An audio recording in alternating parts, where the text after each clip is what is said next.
Now, I've been fairly busy with work this last while, which is a good thing for me because I earn a lot more than I do off YouTube.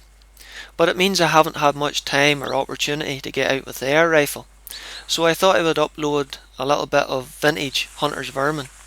Now, this is from way back in July 2009, and it's the very first time I've used this little bushchair hide. I never was terribly convinced about tent style hides, but after trying this I've been using it ever since, and it's come in very handy over the years.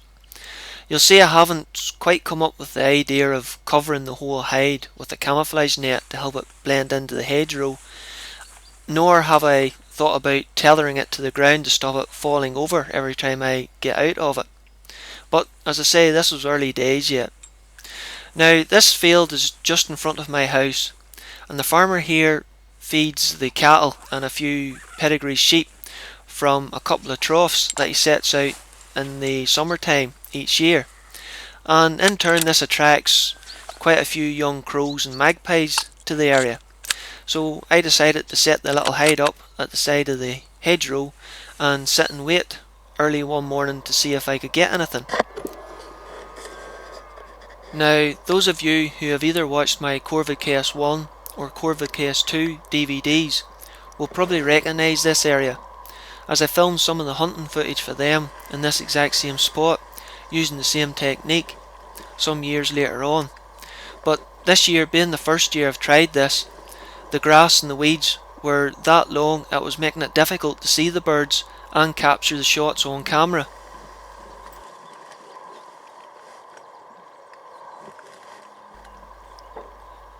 Now, the first camcorder I ever bought was a cheap and cheerful JVC 330 camcorder, which I originally tried mounting inside a plastic box. It was basically an idea to try and make the camera a little more weatherproof, but you can hear it gives a wee bit of a boxy sound to the audio, so I soon abandoned that idea.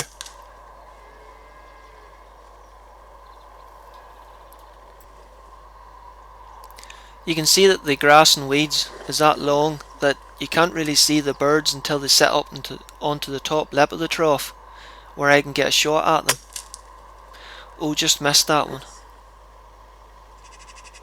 But there is a corner of the trough here that when the birds sit on it they're far more exposed, giving me a better opportunity.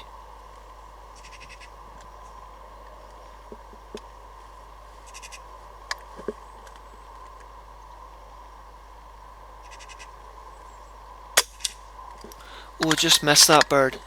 He just moved his head at the last possible second. I quickly reload and get back on the target and drop him with a second shot. One of the benefits of using a silenced PCP air rifle. Now, after a while, when things quieten down a bit, I go out and lift any of the birds I've shot.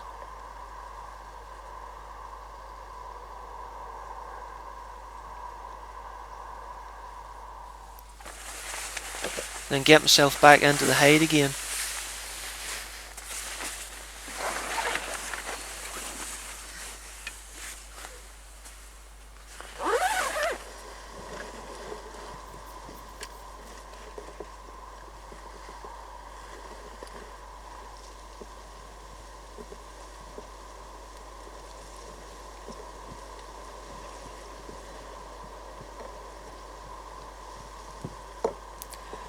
You can see my camera skills hasn't quite fully developed yet.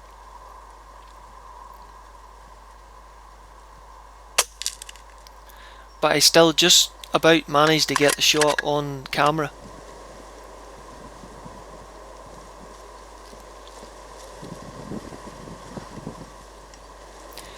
A bit of a breeze has picked up now, but at about 25 yards it's not affecting things too much, thankfully.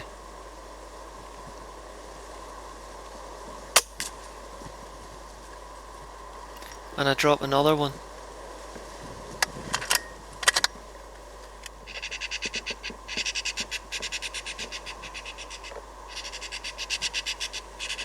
This bird seems quite annoyed at the sight of his fellow siblings lying dead around the trough.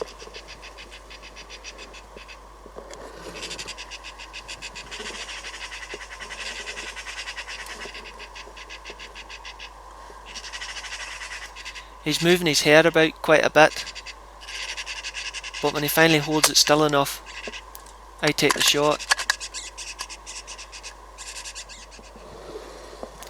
This old cock pheasant I remember hanging around the place now and again.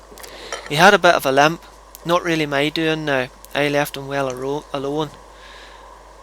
But he's quite a pretty sight dandering around the place. Now this is a day or two after. The field and the weeds have been topped a wee bit, so the trough is a wee bit more visible now.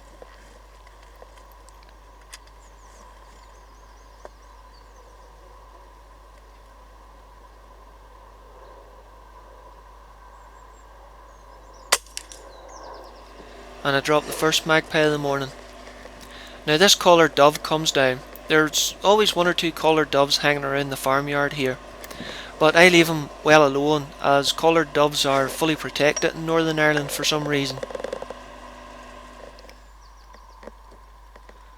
However, magpies aren't protected, and after the grass been topped, there's no tall weeds to save this boy from a pellet.